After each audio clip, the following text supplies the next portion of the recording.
வணக்கம். இன்னைக்கு நீங்க கேட்க போகும் சிறுகதை திரு புதுமை பித்தன் அவர்கள் எழுதிய சாப விமோசனம். வாங்க கதைக்கு போயிடலாம். சாலையிலே ஒரு கற்சிலை, தளர்ந்து நொடிந்து போன தசை கூட்டத்திலும் வீரியத்தை துள்ள வைக்கும் மோகன வடிவம். ஓர் அபூர்வ சிற்பி பூலோகத்தில் இதற்காகவென்றே பிறந்து தன் கனவையெல்லாம் கல்லில் வடித்து வைத்தானோ என்று தோன்றும். அவ்வளவு லாகிரியை ஊட்டுவது. ஆனால் அந்த பதுமையின் கண்களிலே ஒரு சோகம், சொல்லில் அடைபடாத சோகம். மிதந்து பார்க்கிறவர்களின் வெறும் தசை ஆசையான காமத்தை கொன்று அவர்களையும் சோகத்தில் ஆழ்த்தியது.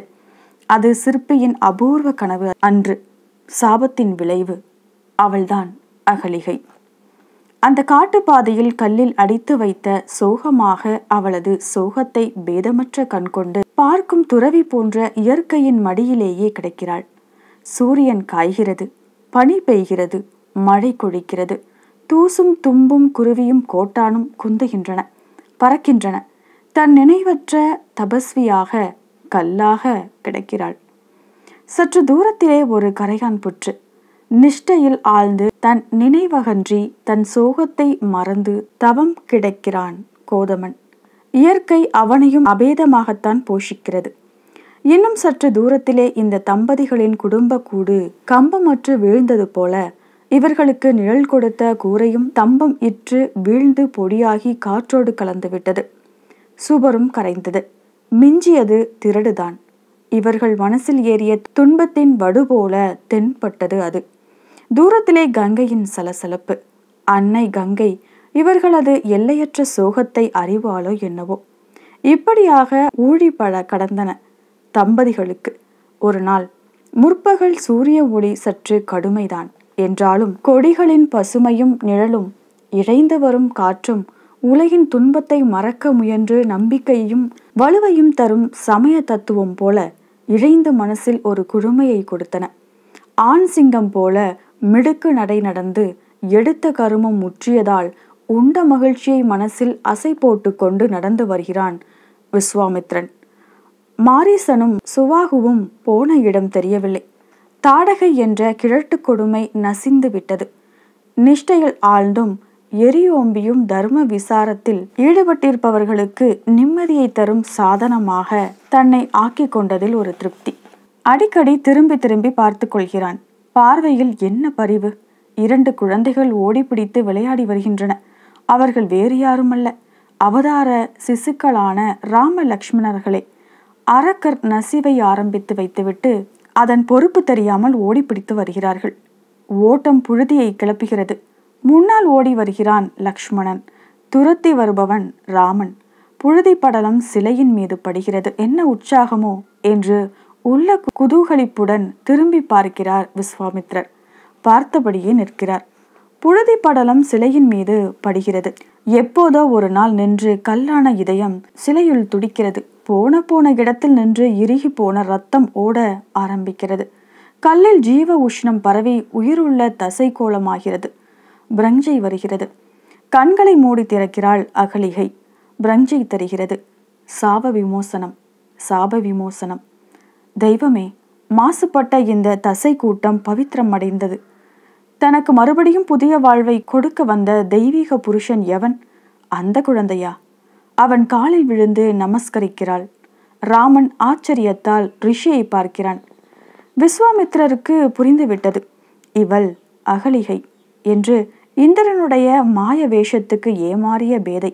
கணவன் மீதிருந்த அளவுக்குள் அடங்காத பாசத்தின் விளைவாக தம் உடம்பை மாய வேஷத்தால் ஏமாறி மாசுபடுத்தி கொண்டவள் கோதமனின் மனைவி.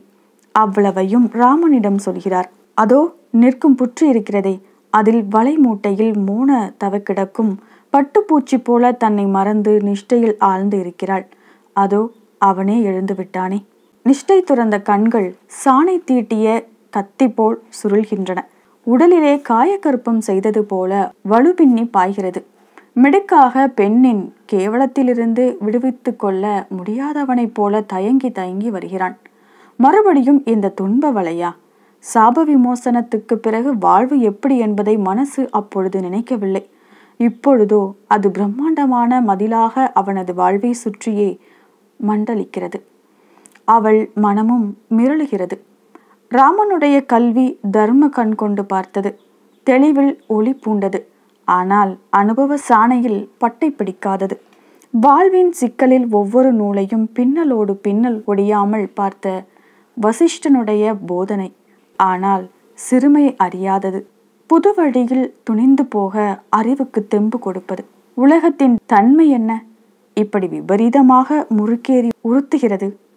மனசுக்குள் கரணசக்தியின் நிதானத்துக்கும் கட்டுப்படாமல் நிகழ்ந்த ஒரு காரியத்துக்கா பாத்திரத்தின் மீது தண்டனை? அம்மா என்று சொல்லி அவள் காலில் விழுந்து வணங்குகிறான் ராமன். 2 ரிஷிகளும், ஒருவன் துணிச்சலையே அறிவாக கொண்டவன், மற்றவன் பாசத்தையே தர்மத்தின் அடித்தளமாக கண்டவன். சிறுவனுடைய நினைவு கோணத்தில் எழுந்த கருத்துக்களை கண்டு குதூகலிக்கிறார்கள். எவ்வளவு லேசான அன்புமயமான துணிச்சலான உண்மை! நெஞ்சினால் பிழை செய்யாதவளை நீ ஏற்றுக்கொள்ளுவதுதான் பொருந்தும் என்கிறார் விஸ்வாமித்ரன் மெதுவாக. குளுமை பூண்ட காற்றில் அவனது வாத கரகரப்பு ரசபேதம் காட்டுகிறது. கோதமனும் அவள் பத்தினியும் அந்த தம்பமற்று திரடேறி போன மேடும் அவ்விடத்தை விட்டு அகலவில்லை. முன்பு உயிரற்றிருந்த இடத்தில் ஜீவகலை துவள நினைத்தது.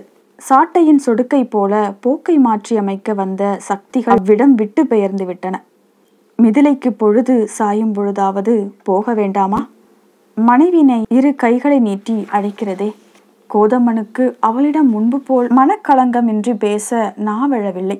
அவளை அன்று விலைமகள் என்று சுட்டது தன் நாக்கையே பொசுக்க வைத்து விட்டது போல இருக்கிறது. என்ன பேசுவது? என்னதான் பேசுவது? என்ன வேண்டும் என்றான் கோதமன். அறிவு திறமெல்லாம் அந்த உணர்ச்சி சுழிப்பிலே அகன்று பொருளற்ற வார்த்தையை உதிர்த்து தள்ளியது. பசிக்கிறது என்றால் அகலிகை குழந்தை போல. அருகிலிருந்த பழனத்தில் சென்று கனிகளை சேகரித்து வந்தான் கோதமன். அன்று முதல் மனைவினை நிகழ்ந்த புதிதில் அவனுடைய செயல்களில் துவண்ட ஆசையும் பரிவும் விரல்களில் இயக்கத்தில் தேக்கத்தில் காட்டின. அந்த மனவினை உள்ள பரிவு பிறந்த பின்னர் பூத்திருந்தாலும் ஏமாற்றின் அடிப்படையில் பிறந்ததுதானே, பசுவை வலம் வந்து பறித்து வந்ததுதானே என்று கோதமனுடைய மனசு திசை மாறி தாவி தன்னையே சுட்டு கொண்டது. அகலிகை பசி தீர்ந்தாள். அவர்களது மனசில் பூர்ணமான கனிவு இருந்தது. ஆனால் இருவரும் இருவிதமான மனக்கோட்டைகளுக்குள் இருந்து தவித்தார்கள். கோதமனுக்கு தான் ஏற்றவளா என்பதே அகலிகையின் கவலை, அகலிகைக்கு தான் ஏற்றவனா என்பதே கோதமனின் கவலை. சாலையோரத்தில் பூத்திருந்த மலர்கள் அவர்களை பார்த்து சிரித்தன. அகலிகையின் விருப்பப்படி ஆசைப்படி அயோத்தி வெளிமதில்களுக்கு சற்று ஒதுங்கி மனுஷ பரம்பரையின் நெடிப்படராத தூரத்தில் சரையு நதிக்கரையிலே ஒரு குடிசை கட்டிக்கொண்டு தர்ம விசாரம் செய்து கொண்டிருந்தான் கோதமன். இப்பொழுது கோதமனுக்கு அகலிகை மீது பரிபூர்ண நம்பிக்கை. இந்திரன் மடி மீது அவள் கிடந்தால் கூட அவன் சந்தேகிக்க மாட்டான். அவ்வளவு பரிசுத்தவாதியாக நம்பினான் அவன். அவளது சிற்றுதவி இல்லாவிடின் தனது தர்ம விசாரமே தவிடு பொடியாகிவிடும் என்ற நிலை அவனுக்கு ஏற்பட்டது. அகலிகை அவனை உள்ளத்தினால் அளக்க முடியாத ஓர் அன்பால் தழைக்க வைத்தாள். அவனை நினைத்து விட்டால் அவள் மனமும் அங்கங்களும் புது மன பெண்ணுடையது போல கனிந்துவிடும். ஆனால் அவள் மனசில் ஏறிய கல் அகலவில்லை. தன்னை பிறர் சந்தேகிக்காதபடி, விசேஷமாக கூர்ந்து பார்க்க கூட இடம் கொடாதபடி நடக்க விரும்பினாள். அதனால் அவள் நடையில் இயற்கையின் தன்மை மறைந்து இயல்பு மாறியது. தன்னை சூழ நிற்பவர்கள் யாவருமே இந்திரனாக தென்பட்டார்கள். அகலிகைக்கு பயம் நெஞ்சில் உரையேறிவிட்டது. அந்த காலத்தில் இருந்த பேச்சும் விளையாட்டும் குடியோடி போயின. 1000 தடவை மனசுக்குள் திரும்பி திரும்பி சொல்லி பாடம் பண்ணிக்கொண்டு அந்த வார்த்தை சரிதானா என்பதை 4 கோணத்திலிருந்தும் ஆராய்ந்து பார்த்துவிட்டுதான் எதையும் சொல்லுவாள். கோதமன் சாதாரணமாக சொல்லும் வார்த்தைகளுக்கு கூட உள்ளர்த்தம் உண்டோ என்று பதைப்பாள். வாழ்வே அவளுக்கு நரக வேதனையாக இருந்தது. அன்று மரீசி வந்தார். முன்னொரு நாள் ததீசி வந்தார். மதங்கரும் வாரணாசி செல்லும் போது கோதமனை குசலம் விசாரிக்க எட்டி பார்த்தார். அவர்கள் மனசில் கனிவும் பரிவும் இருந்த போதிலும் அகலிகையின் உடம்பு குன்றி கிடந்தது. மனசும் கூம்பி கிடந்தது. உபசாரம் கூட வழுவி விடும் போல் இருந்தது. ஏறிட்டு சாதாரணமாக பார்க்கிறவர்களையும் களங்கமற்ற கண்கொண்டு பார்க்க கூசியது. குடிசையில் ஒளிந்து கொண்டாள். கோதமனுடைய சித்தாந்தமோ இப்பொழுது புதுவித விசாரணையில் திரும்பியது. தர்மத்தின் வேலைகள் யாவும் மனமறிந்து செய்பவர்களுக்கே. சுயபிரஞ்சை இல்லாமல் வலு ஏற்பட்டு அதனால் மனுஷ வித்து முழுவதுமே நசிந்துவிடும் என்றாலும் அது பாபமல்ல. மனலயிப்பும் சுயபிரஞ்சையுடன் கூடிய செயல்பாடுமே கரைப்படுத்துபவை. தனது இடிந்து போன குடிசையில் மறுபடியும் பூட்டி வைத்த ஒரு தன்மையில் இருந்து கொண்டு புதிய கோணத்தில் தன் சிந்தனையை திருப்பிவிட்டான் கோதமன். அவனுடைய மனசில் அகலிகை மாசு அற்றவளாகவே உலாவினாள். தனக்கே அருகதையில்லை. சாபதியை எழுப்பிய கோபமே தன்னை மாசுபடுத்தி விட்டது என்று கருதினான். சீதையும் ராமனும் உல்லாசமாக சமயங்களில் அந்த திசையில் ரதம் ஊர்ந்து வருவார்கள். அவதார குழந்தை கோதமனின் மனசில் லட்சிய வாலிபனாக உருவாகி தோன்றினான். அவனது சிரிப்பும் விளையாட்டுமே தர்ம சாஸ்திரத்தின் தூண்டா விளக்குகளாக சாயனம் பண்ணின. அந்த இளம் தம்பதிகளின் பந்தம்தான் என்ன? அது கோதமனுக்கு தனது அந்த காலத்து வாழ்வை ஞாபகப்படுத்தும். அகலிகையின் மனபாரத்தை நீக்க வந்த மாடப்புறா சீதை. அவளது பேச்சும் சிரிப்பும் தன் மீதுள்ள கரையை தேய்த்து கழுவுவன போல் இருந்தன அகலிகைக்கு. அவள் வந்தபோதுதான் அகலிகையின் அதரங்கள் புன்சிரிப்பால் நெளியும். கண்களில் உல்லாசம் உதய ஒளி காட்டும். வசிஷ்டரின் கண் பார்வையிலேயே வளரும் ராஜ்ய லட்சியங்கள் அல்லவா? சரையு நதியின் ஓரத்தில் ஒதுங்கி இரு தனி வேறு உலகங்களில் சஞ்சரிக்கும் ஜீவன்களிடையே பழைய கலகலப்பை தழைக்க வைத்து வந்தார்கள். அகலிகைக்கு வெளியே நடமாடி 4 இடம் போவதற்கு பிடிபற்றி இருந்தது. சீதையின் நெருக்கமே அவளது மனச்சுமையை நீக்கி சற்று தெம்பை அளித்தது. பட்டாபிஷேக வைபவத்தின் போது அயோத்திக்கு வருவதாக ஒப்புக்கொண்டிருந்தாள். ஆனால் அரண்மனைக்குள் ஏற்பட்ட உணர்ச்சி சுழிப்புக்குத்தான் என்ன வலிமை! ஒரே மூச்சில் தசரதன் உயிரை வாங்கி ராமனை காட்டுக்கு விரட்டி பரதனை கண்ணீரும் கம்பளையுமாக நந்தி கிராமத்தில் குடியேற்றிவிட்டது. மனுஷ அளவைகளுக்குள் எல்லாம் அடைபடாத அதீத சக்தி ஏதோ உன்மத்த வேகத்தில் காயுரட்டி சொக்கப்பட்டான் ஆடியது போல் நடந்து முடிந்துவிட்டது. வசிஷ்டர் தான் என்ன சர்வ ஜாக்கிரதையோடு மனுஷ தர்மத்தின் வெற்றியாக ஒரு ராஜ்யத்தை ஸ்தாபிக்க கண்ணில் எண்ணெய் ஊற்றி வளர்த்தார். அவருடைய கணக்குகள் யாவும் தவிடு பொடியாகி நந்தி கிராமத்தில் நின்றேறியும் மினுக்கு வெளிச்சமாயிற்று. சரையு நதி குடிசை மறுபடியும் தம்பமற்று விழுந்தது என்று சொல்ல வேண்டும். கோதமன் தர்ம விசாரமெல்லாம் அந்த பொய்க்காற்றில் சூறை போயிற்று. மனசில் நம்பிக்கை வறண்டு சூன்யமாயிற்று. அகலிகைக்கோ அவளது துன்பத்தை அளந்தால் வார்த்தை அடைபடாது. அவளுக்கு புரியவில்லை. நைந்து ஓய்ந்து விட்டாள். ராமன் காட்டுக்கு போனான். அவன் தம்பியும் தொடர்ந்தான். சீதையும் போய்விட்டாள். முன்பு கற்சிலையாகி கிடந்தபோது மனசு இருண்டு கிடந்த மாதிரி ஆகிவிட்டது. ஆனால் மனபாரத்தின் பிரஞ்சை மட்டும் தாங்க முடியவில்லை. கருக்கல்லில் கோதமன் ஜபதபங்களை முடித்து கொண்டு கரையேறி குடிசைக்குள் நுழைந்தார். அவர் பாதங்கள் கழுவுவதற்காக செம்பில் ஜலத்தை ஏந்தி நின்ற அகலிகையின் உதடு அசைந்தது. எனக்கு இங்கு இருப்பு கொள்ளவில்லை. மிதிலைக்கு போய்விடுவோமே. சரி, புறப்படு. சதானந்தனையும் பார்த்து வெகு நாட்களாயின என்று வெளியே இறங்கினார் கோதமர். இருவரும் மிதிலை நோக்கி நடந்தார்கள். இருவர் மனசிலும் பலு குடியேறி அமர்ந்திருந்தது. கோதமர் சற்று நின்றார். பின்தொடர்ந்து நடந்து வந்த அகலிகையினுடைய கையை எட்டி பிடித்து கொண்டார். நடந்தார். பயப்படாதே என்றார். இருவரும் மிதிலை நோக்கி நடந்தார்கள். பொழுது புலர்ந்து விட்டது. கங்கை கரை மேல் இருவரும் சென்று கொண்டிருந்தார்கள். யாரோ ஆற்றுக்குள் நின்று கணீர் என்ற குரலில் காயத்ரியை சொல்லிக் கொண்டிருந்தார்கள். ஜபம் முடிய மட்டும் தம்பதிகள் கரையில் எட்டி காத்து நின்றார்கள். சதானந்தா என்று கூப்பிட்டார் கோதமர். அப்பா, அம்மா என்று உள்ளத்தின் மலர்ச்சியை கொட்டி காலில் விழுந்து நமஸ்கரித்தான் சதானந்தன். அகலிகை அவனை மனசால் தழுவினாள். குழந்தை சதானந்தன் எவ்வளவு அந்நியனாகிவிட்டான். தாடியும் மீசையும் வைத்துக்கொண்டு ரிஷி மாதிரி. கோதமருக்கு மகனது தேஜஸ் மனசை குளுமையூட்டியது. சதானந்தன் இருவரையும் தன் குடிசைக்கு அழைத்து சென்றான். சிரமப்பரிகாரம் செய்து கொள்வதற்கு வசதி செய்து வைத்துவிட்டு ஜனகனது தத்துவ விசார மண்டபத்துக்கு புறப்படலானான். கோதமரும் உடன் வருவதாக புறப்பட்டார். மகனுக்கு அவரை அழைத்து செல்வதில் பிரியந்தான். நெடுந்தூரத்து பிரயாணமாச்சே என்று இரத்த பந்தத்தின் பரிவாள் நினைத்தான். ஊழிகாலம் நிஷ்டையில் கடித்தும் வாடாத தசை கூட்டமா இந்த நடைக்கு தளர்ந்து விட போகிறது? அவனுக்கு பின் புறப்பட்டார். அவருடைய தத்துவ விசாரணையின் புதிய போக்கை நுகர ஆசைப்பட்டான் மகன். மிதிலையின் தெருக்கள் வழியாக செல்லும் போது அயோத்தியில் பிறந்த மனத்தொய்வும் சோகமும் எங்கும் படர்ந்திருப்பதாக புலப்பட்டன கோதமருக்கு. அடங்கிவிட்ட பெருமூச்சு காற்றினூடே கலந்து இழைந்தது.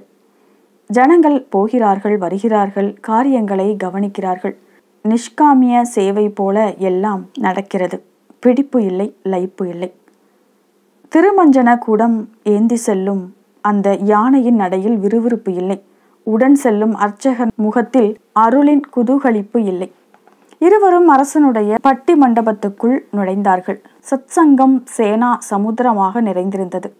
அந்த அங்காடியில் ஆராய்ச்சி எப்படி நுழையும் என்று பிரமித்தார் கோதமர். அவர் நினைத்தது தவறுதான். ஜனகன் கண்களில் இவர்கள் உடனே தென்பட்டார்கள். அவன் ஓடோடியும் வந்து முனிவருக்கு அர்க்கியம் முதலிய உபசாரங்கள் செய்வித்து அழைத்து சென்று அவரை தன் பக்கத்தில் உட்கார வைத்துக் கொண்டார். ஜனகனுடைய முகத்தில் சோகத்தின் சோபை இருந்தது. ஆனால் அவன் பேச்சில் தழுதழுப்பு இல்லை. அவனுடைய சித்தம் நிதானம் இழக்கவில்லை என்பதை காட்டியது. என்னத்தை பேசுவது என்று கோதமர் சற்று தயங்கினார்.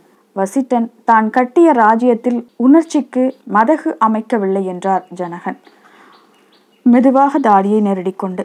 ஜனகனின் வாக்கு வர்மத்தை தொட்டுவிட்டது. உணர்ச்சியின் சுழிப்பிலேதானே உண்மை பிறக்கும் என்றார் கோதமர். துன்பமும் பிறக்கும், உணர்ச்சியை பயன்படுத்தி கொள்ள தெரியாது போனால். ராஜ்யத்தை கட்ட ஆசைப்படும் போது அதற்கும் இடம் போட்டு வைக்க வேண்டும். இல்லாவிட்டால் ராஜ்யம் இருக்காது என்றார் ஜனகன். தங்களதோ என்று சந்தேகத்தை எழுப்பினார் கோதமர். நான் ஆளவில்லை, ஆட்சியை புரிந்து கொள்ள முயலுகிறேன் என்றார் ஜனகன்.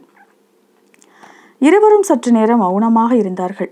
தங்களது தர்ம விசாரணையை எந்த மாதிரியிலோ என்று நியாயமாக கேட்டான் ஜனகன். இன்னும் ஆரம்பிக்கவே இல்லை, இனிமேல் தான் புரிந்து கொள்ள முயல வேண்டும். புதிர்கள் பல புலன்களையெல்லாம் கண்ணியிட்டு கட்டுகின்றன என்று சொல்லிக்கொண்டே எழுந்தார் கோதமர். மறுநாள் முதல் அவர் ஜனகன் மண்டபத்துக்கு போகவில்லை. புத்தியிலேயே பல புதிர்கள் ஹிமாசலத்தை போல ஓங்கி நின்றன. தனிமையை விரும்பினார், ஆனால் நாடி செல்லவில்லை. அகலிகை மனசு ஒடிந்துவிடக்கூடாதே. மறுநாள் ஜனகன், முனீஸ்வரர் எங்கே என்று ஆவலுடன் கேட்டான். அவர் எங்கள் குடிசைக்கு எதிரே நிற்கும் அசோக மரத்தடியில்தான் பொழுதை கழிக்கிறார் என்றான் சதானந்தன். நிஷ்டையிலா? இல்லை, யோசனையில். அலை அடங்கவில்லை என்று தனக்குள்ளே மெதுவாக சொல்லிக் கொண்டான் ஜனகன். அகலிகைக்கு நீராடுவதில் அபார மோகம். இங்கே கங்கை கரை அருகே நிம்மதி இருக்கும் என்று தனியாக உதய காலத்திலே குடமெடுத்து சென்று விடுவாள். 2 நாட்கள் தனியாக நிம்மதியாக தனது மனசில் கொழுந்துகளை தன்னிசையோடு படரும்படி விட்டு அதனால் சுமை நீங்கியதாக ஒரு திருப்தியுடன் குளித்து முழுகி விளையாடிவிட்டு நீர் மொண்டு வருவாள். இது நீடிக்கவில்லை. குளித்துவிட்டு திரும்பி குனிந்த நோக்குடன் மனசை இழைய விட்டு கொண்டு நடந்து வந்து கொண்டிருந்தாள். எதிரே மெட்டி சப்தம் கேட்டது. ரிஷி பக்தினிகள் யாரோ, அவர்களும் நீராடத்தான் வந்து கொண்டிருக்கிறார்கள். அவளை கண்டதும் பறைச்சியை கண்டது போல ஓடி விலகி அவளை விரைத்து பார்த்துவிட்டு சென்றார்கள். அவள்தான் அகலிகை என்பது தூரத்தில் கேட்டது. கோதமனுக்கு அன்று அடிவயிற்றில் பற்றி கொண்டு பிறந்த சாபத்தியை விட அதிகமாக சுற்றன அவ்வார்த்தைகள். அவள் மனசு ஒரேடியாக சுடுகாடு மாதிரி வெந்து தகித்தது. சிந்தனை திரிந்தது. தெய்வமே, சாப விமோசனம் கண்டாலும் பாப விமோசனம் கிடையாதா என்று தேம்பினாள். யந்திர பாவை போல அன்று கோதமருக்கும் சதானந்தருக்கும் உணவு பரிமாறினாள். மகனும் அந்நியனாகிவிட்டான்.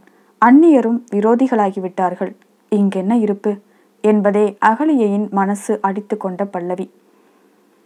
கோதமர் இடையே இடையே பிரஞ்சை பெற்றவர் போல் ஒரு கவலத்தை வாயிலிட்டு நினைவில் தொய்த்திருந்தார். அவர்களது மன அவசத்தால் ஏற்பட்ட பலு சதானந்தனையும் மூச்சு திணற வைத்தது. பலுவை குறைப்பதற்காக அத்திரி முனிவர் ஜனகனை பார்க்க வந்திருக்கிறார். அகத்தியரை பார்த்து விட்டு வருகிறார். மேருவுக்கு பிரயாணம். ராமனும் சீதையும் அகத்தியரை தரிசித்தார்களாம். அவர்கள் இருவரையும் நல்ல இடம் பஞ்சவடி, அங்கே தங்குங்கள் என்று அகத்தியர் சொன்னாராம். அங்கே இருப்பதாகத்தான் தெரிகிறது என்றான் சதானந்தன். நாமும் தீர்த்த யாத்திரை செய்தால் என்ன என்று அகலிகை மெதுவாக கேட்டாள். புறப்படுவோமே என்று கைகளை உதறிக்கொண்டு எழுந்தார் கோதமர். இப்பொழுதேயா என்றான் சதானந்தன். எப்பொழுதானால் என்ன என்று கூறிக்கொண்டே மூளையிலிருந்த தண்டு கமண்டலங்களை எடுத்துக்கொண்டு வாசலை நோக்கினார் கோதமர். அகலிகை பின்தொடர்ந்தாள். சதானந்தன் மனம் தகித்தது. பொழுது சாய்ந்து ரேகை மங்கிவிட்டது. இருவர் சரையு நதிக்கரையோரமாக அயோத்தியை நோக்கி வந்து கொண்டிருக்கிறார்கள். 14 வருஷங்கள் ஓடி கால வெள்ளத்தில் ஐக்கியமாகிவிட்டன. அவர்கள் பார்க்காத முடிவுங்கவர் இல்லை, தரிசிக்காத சிரமில்லை. ஆனால் மன நிம்மதி மட்டிலும் அவர்களுக்கு இல்லை. வலுவற்றவனின் புத்திக்கு எட்டாது நிமிர்ந்து நிற்கும் சங்கரனுடைய சிந்தனை கோயில் போல திடமாற்றவர்களின் கால்களுக்குள் அடைபடாத கைலங்கிரியை பனிச்சிகரங்களின் மேல் நிறுத்தி தரிசித்தார்கள். தமது துன்ப சுமையான நம்பிக்கை வறட்சியை உருவகப்படுத்தின பாலையை தாண்டினார்கள். தம் உள்ளம் போல கொழுந்துவிட்டு புகை மண்டி சாம்பலையும் புழுதியையும் கக்கும் எரிமலைகளை வலம் வந்து கடந்தார்கள். தமது மனம் போல ஓயாது அலைமோதி கொண்டு கிடக்கும் சமுத்திரத்தின் கரையை எட்டி பின்னிட்டு திரும்பினார்கள். தம் வாழ்வில் பாதை போன்ற மேடு பள்ளங்களை கடந்து வந்து விட்டார்கள். இன்னும் சில தினங்களில் ராமன் திரும்பி விடுவான். இனிமேலாவது வாழ்வில் உதயகாலம் பிறக்கும் என்ற ஆசைதான் அவர்களை இழுத்து வந்தது. 14 வருஷங்களுக்கு முன் தான் கட்டிய குடிசை இற்று கிடந்த இடத்தை அடைந்தார்கள். இரவோடு இரவாக குடியிருக்க வசதியாக கோதமர் அதை செப்பனிட்டார். வேலை முடியும் போது உதயவெள்ளி சிரித்தது. இருவரும் சரையூவில் நீராடி திரும்பினார்கள். கணவனாருக்கு பணிவிடை செய்வதில் முனைந்தாள் அகலிகை. இருவரது மனசும் ராமனும் சீதையும் வரும் நாளை முன்னோடி வரவேற்றது. இருந்தாலும் காலகாலத்தில் நியதியை மனசை கொண்டு தவிர மற்றபடி தாண்டிவிட முடியுமா? ஒரு நாள் அதிகாலையில் அகலிகை நீராட சென்றிருந்தாள். அவளுக்கு முன் யாரோ ஒருத்தி விதவை குளித்துவிட்டு திரும்பி கொண்டிருந்தாள். யார் என்று அடையாளம் கண்டு கொள்ள முடியவில்லை. ஆனால் எதிரே வந்தவள் அடையாளம் கண்டு கொண்டு விட்டாள். ஓடோடியும் வந்து அகலிகையின் காலில் சர்வாங்கமும் தரையில் பட விழுந்து நமஸ்கரித்தாள். தேவி, கைகேயி தன்னந்தனியலாக பரிசனங்களும் பரிவாரமும் இல்லாமல் துறவியாகிவிட்டாளே. குடத்தை இறக்கி வைத்துவிட்டு அவளை இரு கைகளாலும் தூக்கி நிறுத்தினாள். அவளுக்கு கைகேயின் செயல் புரியவில்லை. தர்ம ஆவேசத்திலே பரதன் தன்னுடைய மனசில் எனக்கு இடம் கொடுக்க மறுத்துவிட்டான் என்றாள் கைகேயி. குரலில் கோபம் தெரிக்கவில்லை, மூர்தன்யம் துள்ளவில்லை. தான் நினைத்த கைகேயி வேறு, பார்த்த கைகேயி வேறு.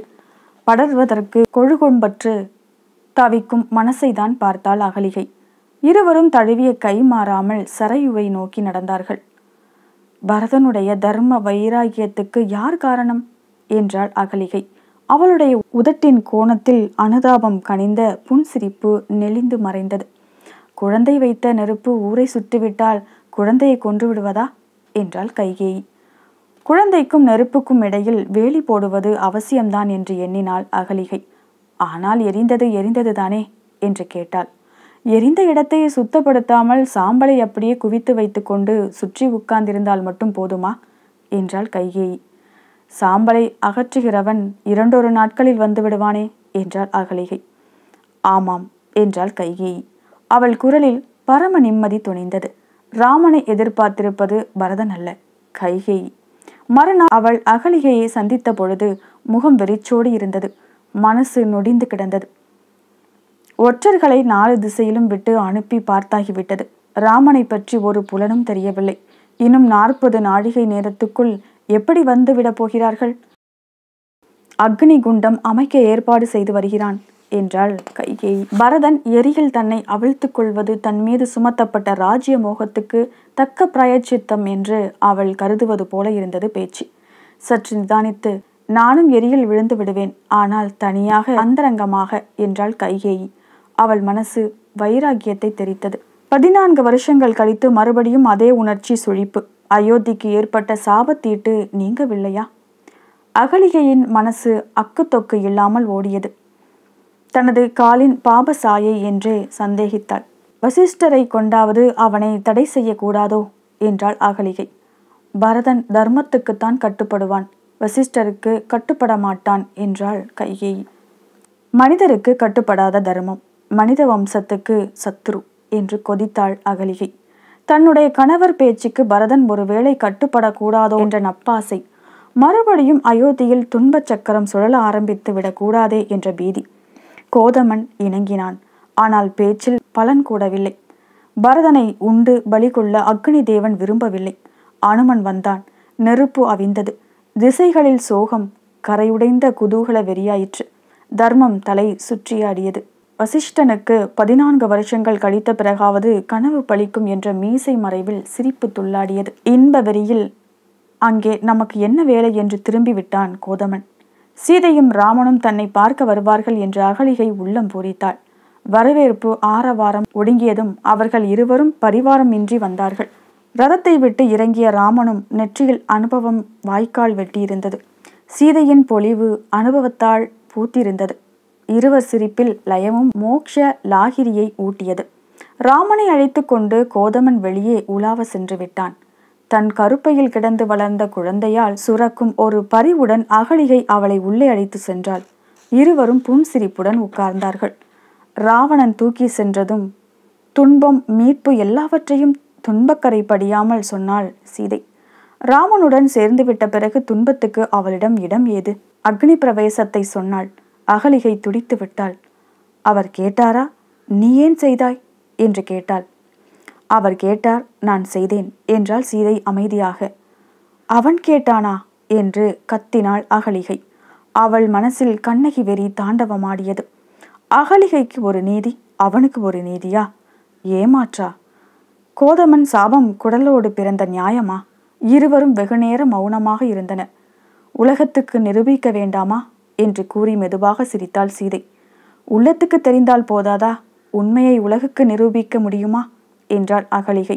வார்த்தை வறண்டது. நிரூபித்து விட்டால் மட்டும் அது உண்மையாகிவிடப் போகிறதா? உள்ளத்தை தொடவில்லையானால் நிற்கட்டும், உலகம் எது என்றாள் அகலிகை. வெளியில் பேச்சு குரல் கேட்டது. அவர்கள் திரும்பி விட்டார்கள். சீதை அரண்மனைக்கு போவதற்காக வெளியே வந்தாள். அகலிகை வரவில்லை. ராமன் மனசை சுட்டது. காலில் படிந்த தூசி அவனை சுட்டது. ரதம் உருண்டது.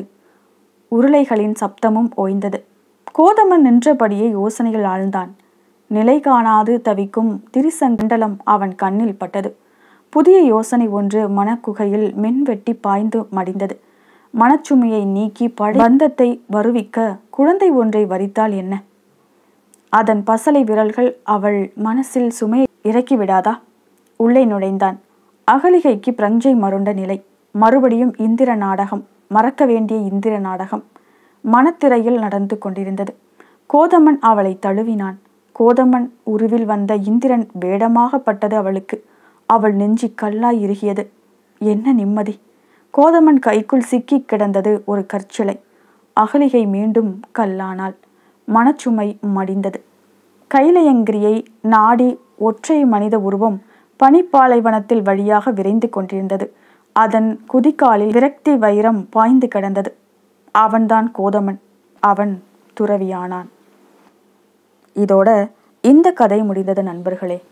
ராமாயணம் படித்தவர்களுக்கு இந்த கதை நன்றாக புரியும்னு நினைக்கிறேன். அகலிகை ஒரு மனதளவில் தப்பு பண்ணாதவங்களாக இருந்தாலும் கோதமனுக்கு அவங்க மேலே சந்தேகப்பட்டு இந்த மாதிரி ஆனது. அதே போல் சீதைக்கும் ராமனுக்கும் நடந்த ஒரு விஷயத்தில் அகலிகை அதை பதில் கேட்கும்போது சீதை நடந்ததையெல்லாம் சொல்லும்போது இது எல்லா பெண்களுக்கும் உண்டதா, மனசளவில் கூட சுத்தமாக இருந்தாலுமே இந்த தப்பு தானா அப்படிங்கிறது அகலிகைக்கு ஏற்றுக்கொள்ள முடியவில்லை. ஒரு இடத்துல சந்தேகப்பட்டது பட்டது தான் அப்படிங்கிற மாதிரி கடைசி வரைக்கும் அவங்க உள்ளம் அதிலிருந்து மீண்டு வர முடியலை. அதனால தான் அவங்க கல் சிலை போல இருக்காங்க திருப்பியும் மனசளவில். அதுதான் கோதமனுக்கு துறவி பூன்றதுக்கு ஒரு காரணமாக இருந்திருக்கு. இப்படி தான் நம்மளோட வாழ்க்கையிலையுமே ஒரு தடவை சந்தேகப்பட்டா பட்டது தான், அந்த கரை கடைசி வரைக்கும் நீங்காதுன்னு சொல்லப்படுது. இந்த கதையை பற்றின உங்களுடைய கருத்துக்கெல்லாம் மறக்காமல் கமெண்ட் செக்ஷனில் பதிவிடுங்க. மீண்டும் அடுத்த கதையில் சந்திக்கலாம். நன்றி, வணக்கம்.